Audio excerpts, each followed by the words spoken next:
দেশে 10 জেলার আওতায় বান্দরবান জেলার লামা উপজেলার পাশিয়াখালী ইউনিয়নের 2 নম্বর ওয়ার্ডে প্রথম পর্যায়ে 1097টি পরিবারের মাঝে ফ্যামিলি কার্ড বিতরণ করা হয়। এই সময় ফ্যামিলি কার্ড বিতরণ করেন পার্বত্য চট্টগ্রাম বিষয়ক মন্ত্রণালয়ের মন্ত্রী অ্যাডভোকেট দীপেন দেওয়ান। এখানে কিন্তু সব ক্ষেত্রে কিন্তু জিরো টলারেন্স থাকবে।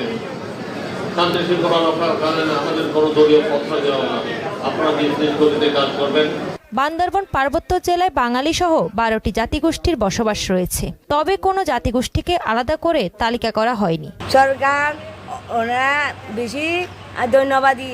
আমরা নারীরা পিছিয়ে থাকলাম, এখন মাননীয় প্রধানমন্ত্রী তারেক রহমান ফ্যামিলি কার্ড দিয়ে আমরা নারীরা পিছিয়ে এগিয়ে আসার জন্য আগ্রহী হচ্ছি।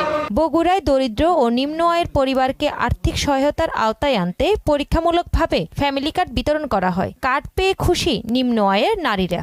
এই কার্ডটা পেয়ে খুবই খুশি। তো আল্লাহ পাক তাকে হায়াত দারাজ করুক, তারেক জিয়া রহমানকে।